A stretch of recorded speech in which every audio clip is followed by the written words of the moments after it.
Hey, morning. Good morning.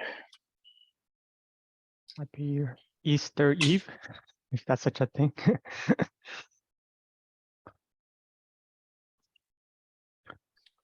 Isn't that just Good Friday? Oh, you're right. I Happy may Good be Friday. confused. I'm no expert on the. I'm not an on the expert either, but I subject. think that's right. Yeah. What a day to find Easter eggs in the code. Yes.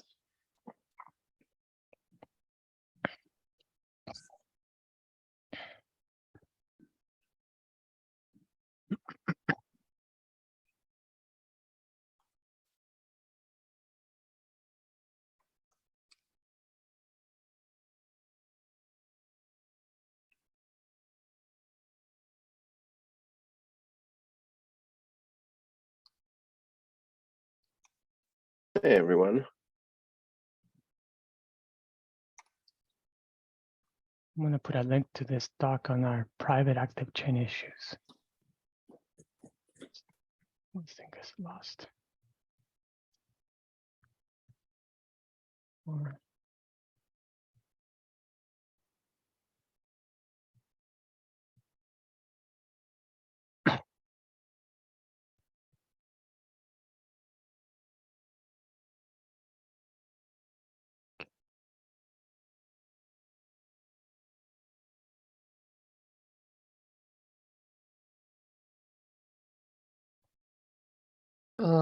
Yeah, it's like 3 minutes past the hour. All right, some people are trickling in. Okay. oh, can I edit this?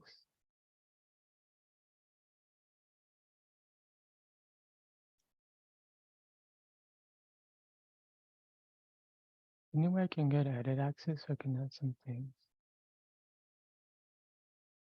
Oh, yes.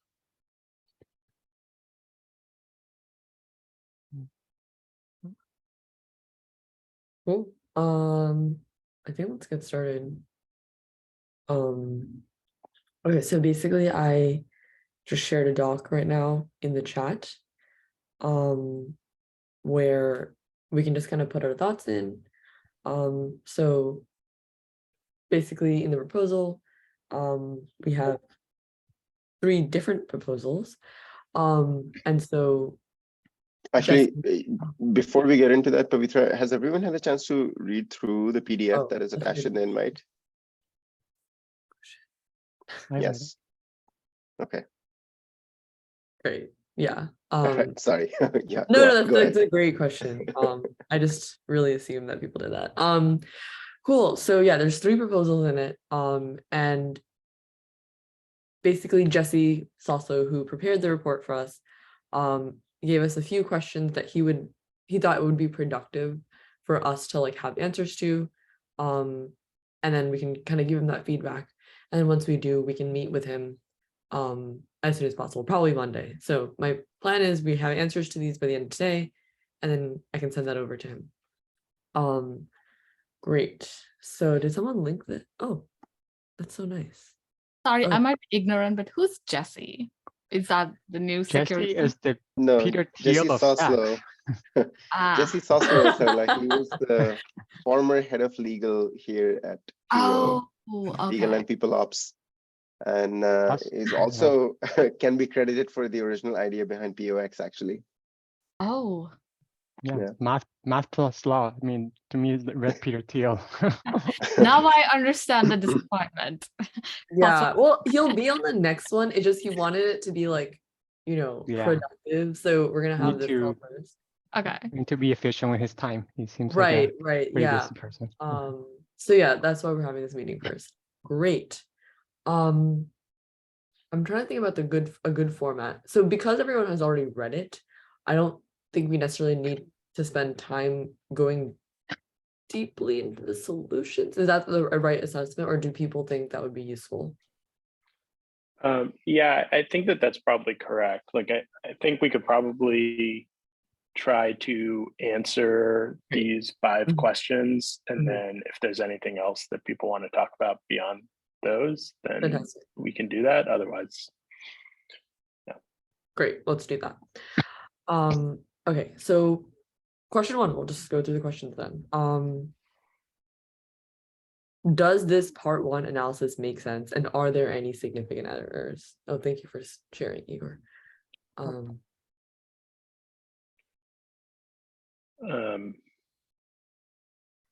have made thoughts? sense to me.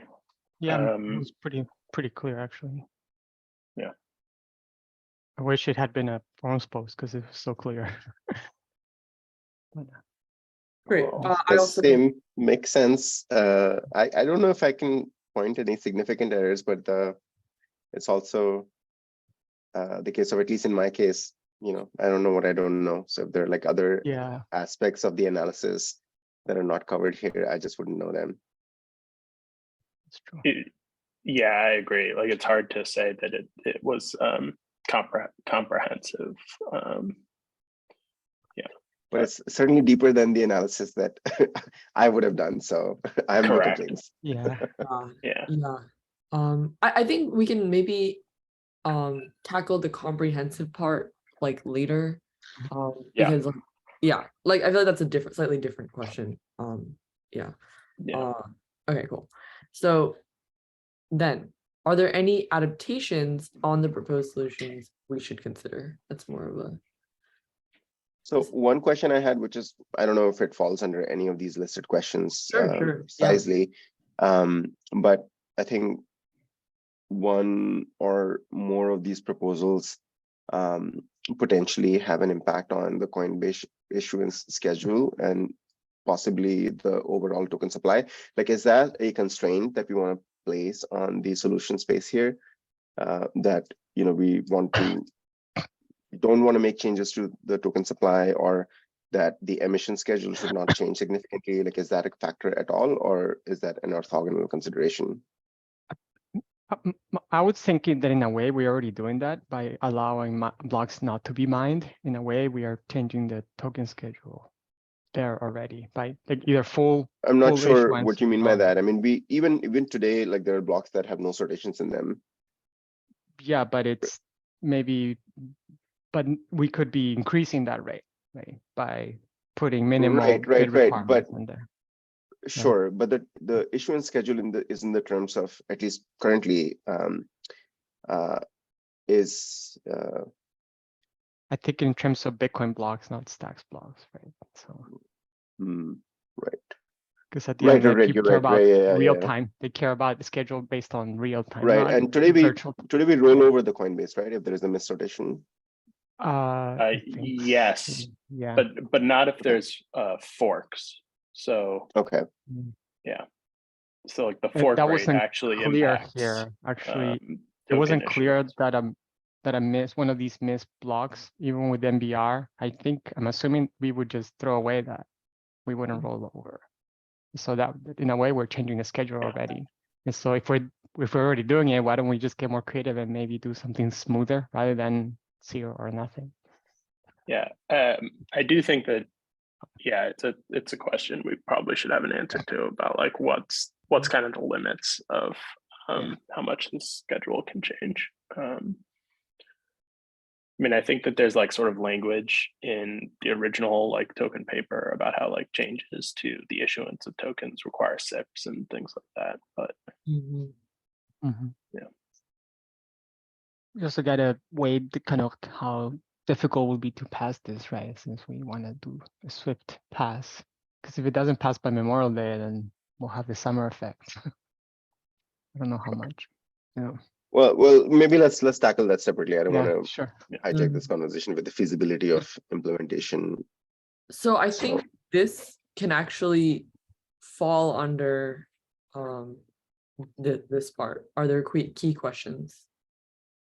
So There's a couple of things that I wanted to raise is I love the EV plots there, but I think from our last call, we were concerned about the impact on small miners.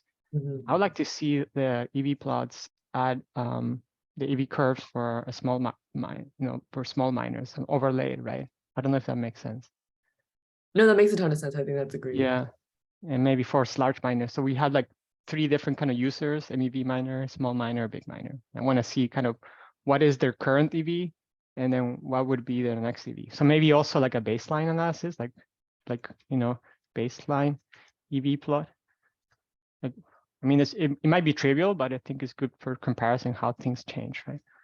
I think these EV plots are very nice to characterize any solution that we could have. And then the other thing is that which seems like we're looking for a solution that leads ideally EV negative for MEV miners while keeping EV of everyone else positive. And there might be none, but I would like to see kind of maybe a more math proofy kind of way of saying like why it couldn't exist. So I would say maybe, but I think in the interest of trying to answer these questions, yeah, we should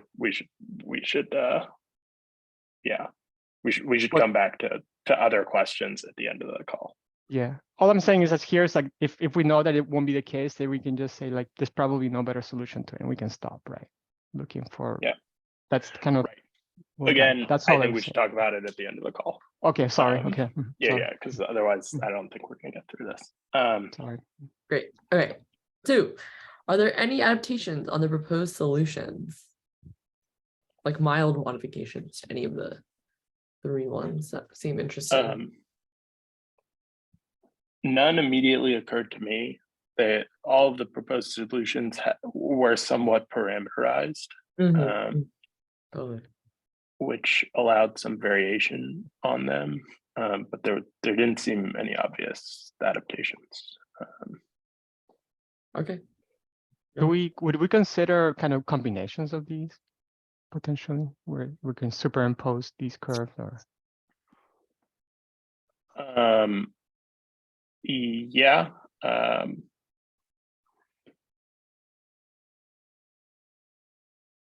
We're effectively multiplying the curves in a way, maybe, or min the curves, max the curves, some combination. I don't know. Just saying that if. Yeah.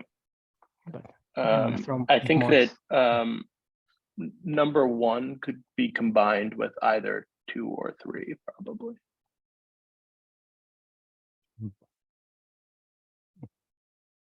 Consider number 1 with 2 or 3. Forgot what these are. This is the like PCR. Proportional Coinbase. That was proportional Coinbase reward. Yeah. With the minimum bid requirement. And I mean, are there specific benefits we're hoping to achieve by a combination? I mean, my inclination is to optimize for simplicity, like the simplest solution that solves the problems at hand, and a solution that is easiest for people to understand. So from that lens, I actually really like PCR because at least the mental model is fairly straightforward in that case for both for miners to estimate kind of their expected winnings in terms of the Coinbase. And it's just like a simpler model to explain. Both of the other 2, especially the third one, I think it's a little bit harder to explain in a pithy way. So I would, unless like there is a very clear and compelling reason in terms of benefits from a combination, I would not even go down that path. Yeah, I agree. I mean, I do agree that there's definitely that's a cost, right, on explaining things. But it seems to me that the most harm that we can do to MEV miners comes with ATC, with solution 3, right? Because then the expected yield for them would be 5%, which is probably below what their opportunity cost of capital.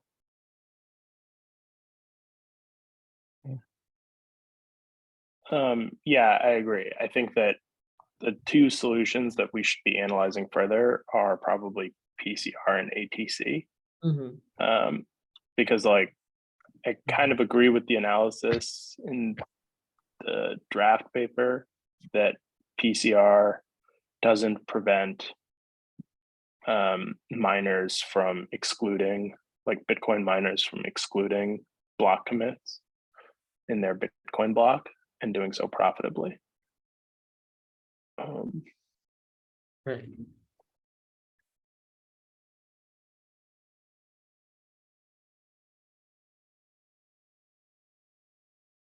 All right, so Well, I guess we can talk amongst ourselves a bit more openly about this question, which one or two solutions. I think we agree it's PCR and ETC.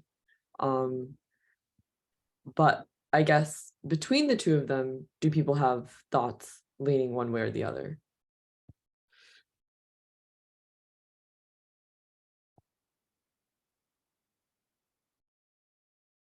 We want to vote or?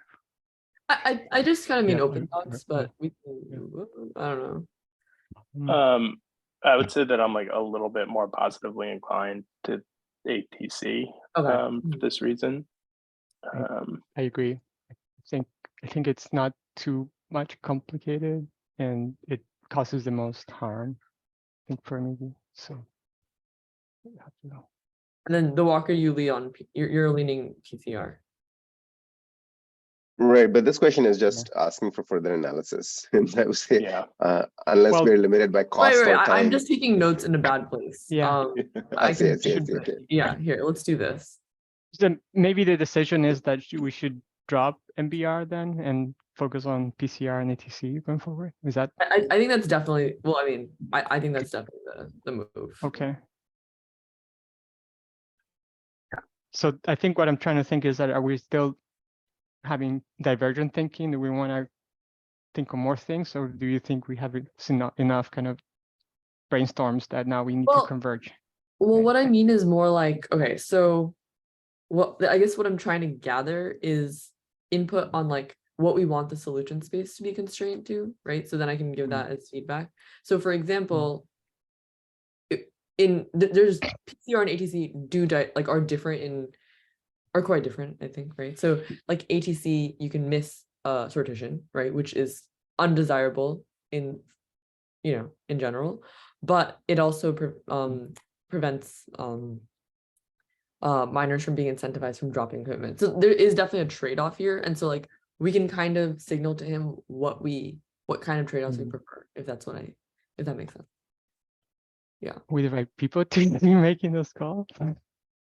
Feels like we're representing in a way the interest of the community by Well, making Yes, we are, but ultimately there's going to be a SIP and a voting process. Mhm, Like mhm. but should we we're just collect trying to more come up.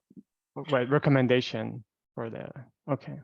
And regardless, they're both going to be analyzed. So we're not even Right. like, Mhm. I just kind of wanted to understand what our constraints on the solution space are, but we also don't need to. Yeah. I do think so. This was like a question that I think was already brought up in the part 1 analysis.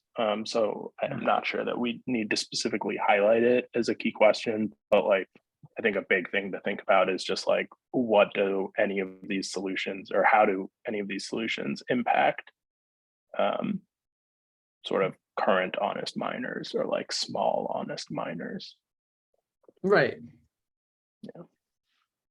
I don't know if So you maybe guys saw that's, oh sorry. oh, go ahead, Igor. I talk too much. No, finish your thought, please. I don't know if anybody saw this footnote. This is a little bit ambitious, but that's also a fourth solution that was presented. And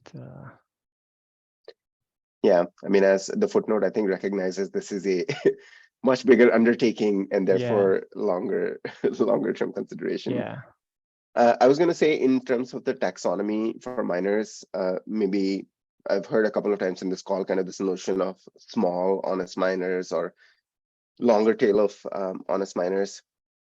I mean, in the report, there's basically just two categories, right? MEV miners and honest miners. And is it worth kind of refining that taxonomy a little bit, or to make it more precise? What is the distinction we want to draw amongst honest miners based on the level of like commitments they're making, or is that a useful distinction for the analysis even? I think it probably is a useful distinction for the analysis. And it's something that I think would probably just be useful to use real kind of data from. Like my like quasi-informed guess is that there's probably a cutoff point where it's like if you're committing 10% of the expected reward or less, you're like a small miner. And then otherwise you're a big miner. And that threshold actually probably does impact or is impacted by some of these solutions. So, yeah.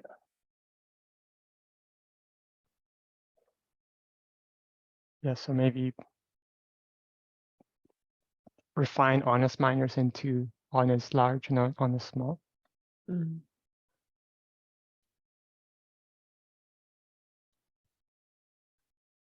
Honest, small, honest, large. Just take a random cutoff point, 10%. Mhm.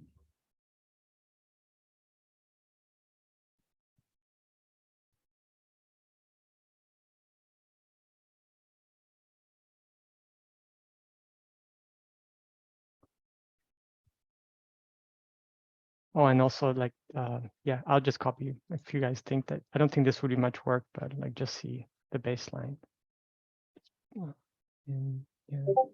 What do you mean by baseline EV plot? Isn't that what he did? Well, today there's an expected value. It's just, I think it'll probably be on a straight line, but it's just useful to have it as a base of comparison. Oh. So, you know, like this is what is today and this is what we're changing to. So just Mhm. to see the change, that's overlay. Kind of, that's what I mean. Because all these curves is like there's something today and we're shaping the curve into right. something get else. it. That's all. Yeah. Mhm. It's easier to explain it too, I think, for if we ever put in a SIP. But then Bryce also has been working on a tool to simulate different mining scenarios, and maybe we can ask him to extend his tool to include some of these schemes for Yeah. analysis as well. I did see that. Do we want to offer the tool for use to Jesse? Sure. Yeah. Okay. I mean, right now, I think the tool focuses more on the orphan block issue versus the Bitcoin MEV issue. But I think it would make sense to try and maybe enhance the tool to just incorporate, just make it into like a more full-fledged tool for simulating different mining scenarios if you're going to go down that path anyways for analysis. We also working in a tool which has a grant. So this is the block sim tool. And this is meant to simulate the Nakamoto forking rules. But I would say Bryce's tool is more like simulation ready. So I think that was pretty cool too. Do you think it would be useful for Jesse? Because I wouldn't want to point him out. No, this one is, I would just put in there, maybe try not to get too distracted. It's still too early. Okay. But what I'm saying is that we may want to retain Jesse to analyze the incentive structure of Nakamoto rules. Got it. Yeah. Okay. So maybe unrelated, but if we don't do it, I'll probably move to do that quickly. Sure.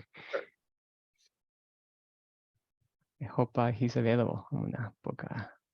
Okay, so are there any other key questions that come to mind?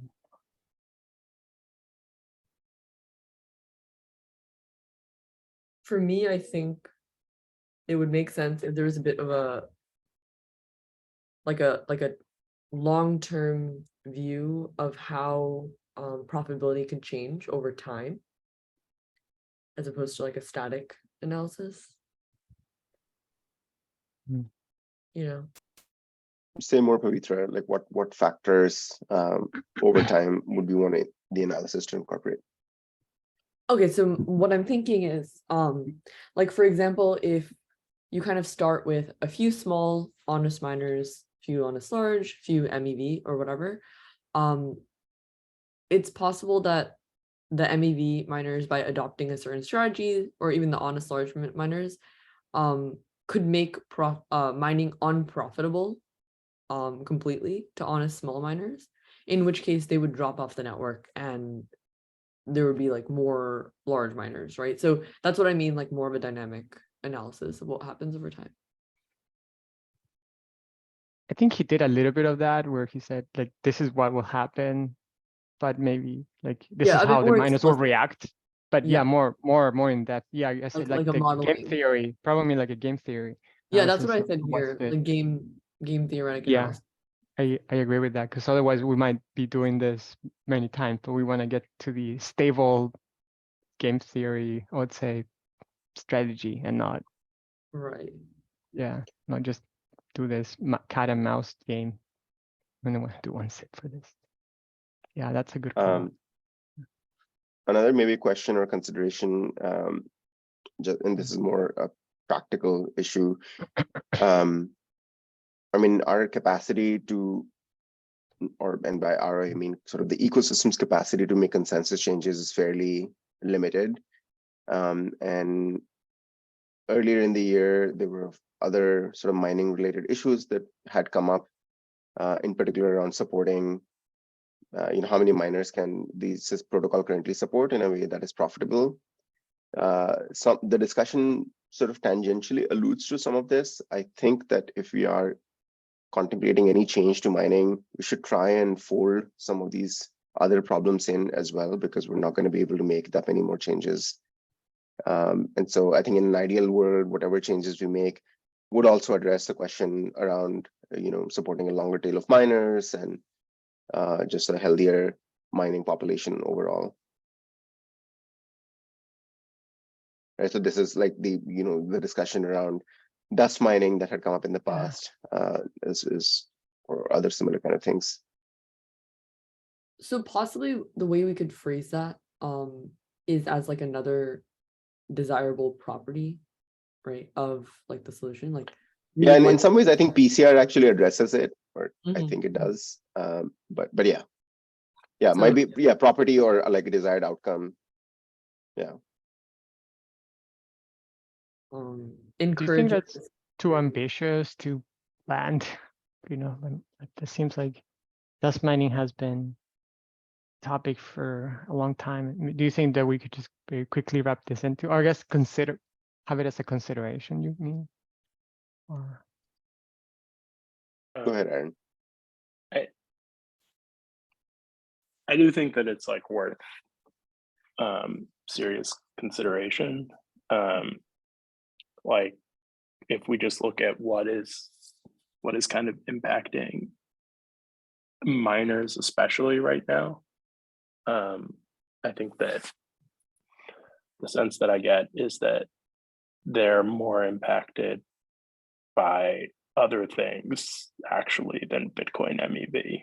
Like right now we're worried about if Bitcoin MEV sort of like picks up and more people than F2 pool get involved. But I think that for miners that are committing like less than 20% of the commitment today, it's like already really painful and they're not able to mine profitably. So I do think it's just worth thinking about whether or not it makes sense to fold in.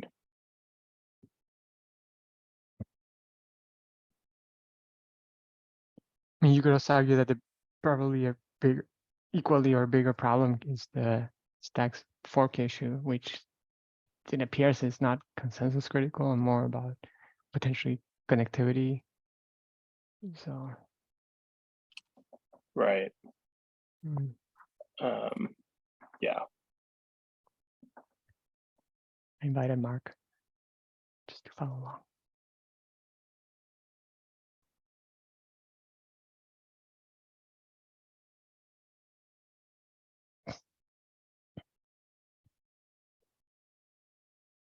So what's the consensus on this?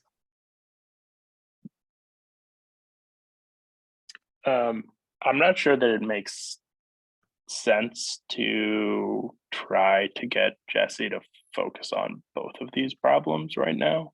Mhm. Like I think to the extent that these things are kind of separable, they should be. What are you saying, Jesse? What am I being Other volunteered Jesse. for? Other Jesse. Okay, thank you. Oh, Wait, since when do we have another Jesse? Great. Yes. It's this Jesse. he I think was Joelle had a working on serious this question. report. We're talking about Jesse I know So what Foster. it slow. is, Jesse. Sorry. Your name collision. All right. All good. So Thank to you. Aaron, to your point, maybe I agree that, you know, in terms of this analysis, maybe we shouldn't try to kill too many birds with one stone. So maybe what we can do is, for the current analysis, stay focused on the Bitcoin MEV once we've narrowed down, or maybe there is a one solution that is kind of emerging as the preferred choice. We can then assess that against this other kind of long tail mining issue and see if it helps that problem at all. And that might be an incidental benefit versus a constraint.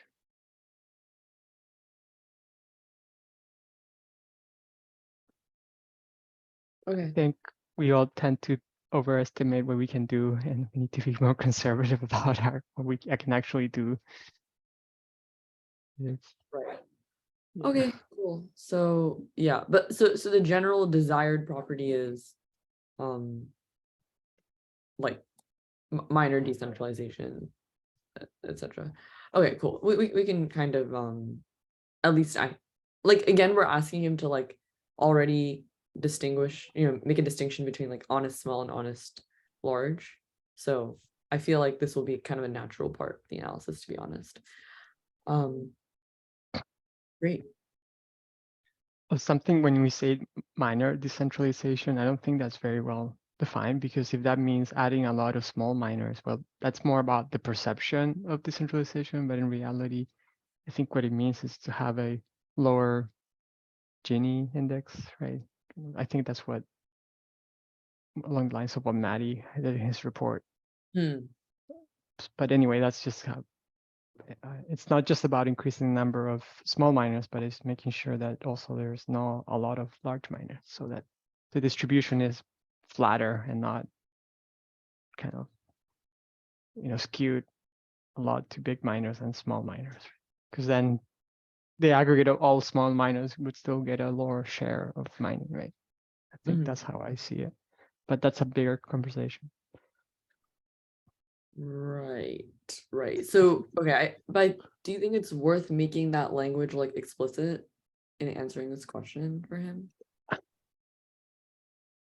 I think we just care about the perception of fair, you know, decentralized mining more than actually decentralized mining. Maybe Aaron, I'd love to hear what you think. I would definitely not make such a statement. Yeah, I would not make such a statement. And I Exactly. would in fact say that like many of the problems that we are seeing today with related to deep forks could probably be blamed on a lack of heterogeneity amongst the miners.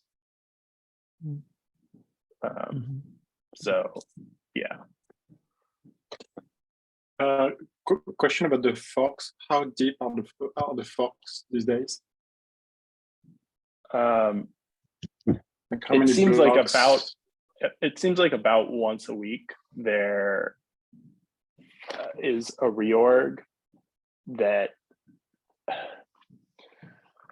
the total reorg depth is like 9, but like the actual difference when they're fighting, like when the two forks are fighting, the actual like difference in height, I think the maximum difference in height was like 5, which means that like, you know, some miner was like capable of like winning a fork once they got 5 behind. Yeah. Do you think that combined with like this MEV, yeah, so do you think that F2Pool could, so I don't know if they are at this point of maturation, but so if they understand that they have this deep fork capability, they could be conducting like double spend attacks, or like I'm also approaching that from like a programmability. Yeah. So view. I would say it's not F2Pool that did this deep reorg. But they could. That they could They're keep working on their. F2 pool is only mining like 15% of blocks. So I don't think that they could do this deep of a reorg. Like to say it another way, Aaron, you're saying that F2 pool doesn't even care about mining consistently. That's not their priority. Yeah, Well, yeah. they have to, because they have to do consistently because they cannot do a one-shot mining. No, they are doing one-shot mining currently. So how And they can because like they can just ignore everyone else's because- transactions. Yeah, Yeah. because right. So in that case, why don't? Yeah, fair enough. Yes. I mean, if they were smart about it, then they would keep working on their own fork, and like they would be like consistently winning all the stacks Coinbase.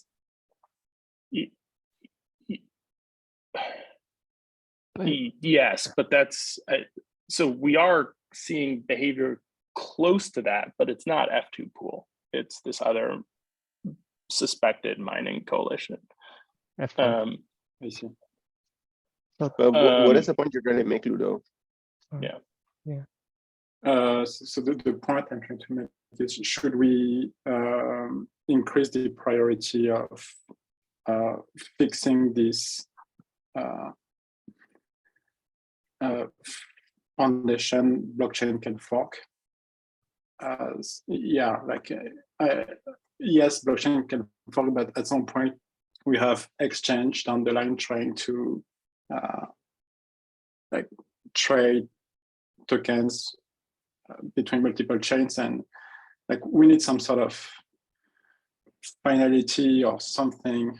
And that's even what we're doing with programmers, Nakamoto, right? So yeah, like yeah, with Nakamoto rules, we're not allowing for past a day. Exactly, I think what you're mentioning. Yeah, exactly. But is there a way to? Yeah, okay. I don't know the timeline for Nakamoto, but is there a way to prioritize this work versus SBTC? Yeah, working 90 hours a week to deliver by September.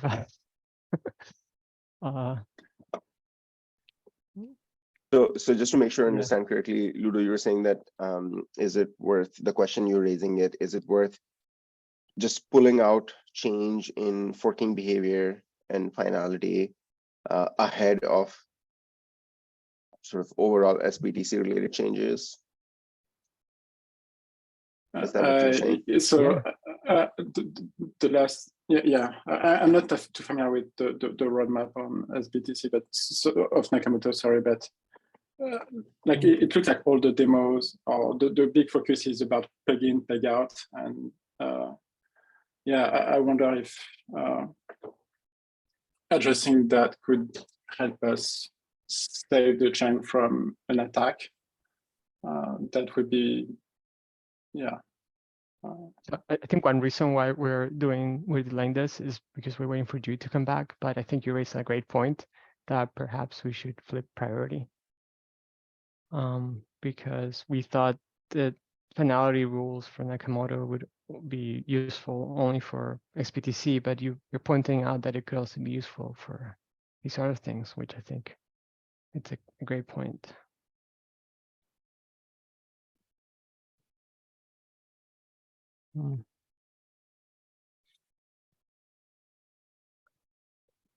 Well, I mean, it's a resourcing issue, you know. There's a lot of hero folks here, but no transmissions, which reflects the expertise, right? So.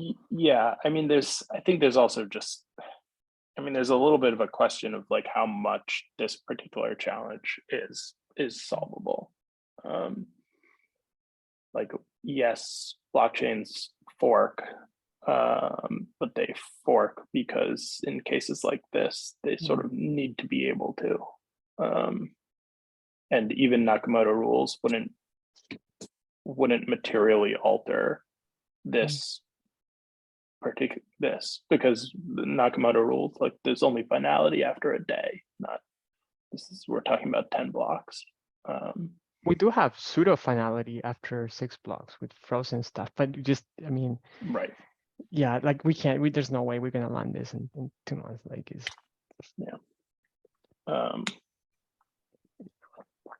Right. I mean, my like current understanding of the situation with this forking is that it's the problem is that there's too much minor centralization. So I don't understand how F2 pool can opportunistically mine. Don't, even if they're the only miner in the Bitcoin block, don't they have to have a history of commitments for the chain to accept their bid?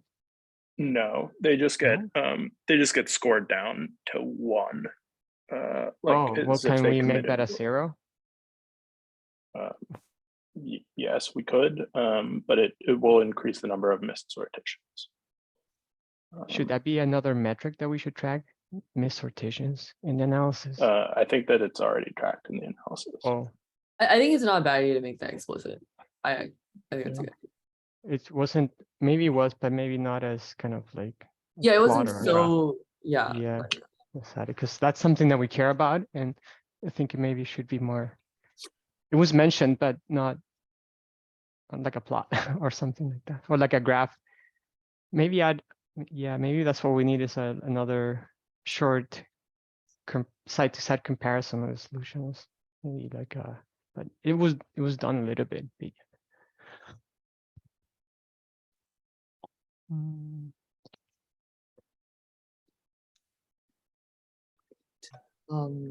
Okay, so I think we've kind of discussed everything that needs to be discussed. I'll leave this doc open to like suggestions for like the next, hour or two. And then I'll like consolidate it in the afternoon and send it to Jesse. Does that sound reasonable? Sounds great to me. Nice Easter egg for him. Huh? Okay. I don't know what you said. But anyway, Oh, it's a great Easter egg for him. That's Oh yeah. I'm thank sure you so he'll- much. Great. Let's just end the call now. Let's Yeah. give everyone back the time. Anyone have final thoughts? Oh no, I want to say that this is a great report. Thank you so much, Gabby, for leading this. This is awesome. Great. Thank you. Mhm. All right. Thank you guys. Have a great day. Bye everyone. Bye. Have a good one. Bye, guys.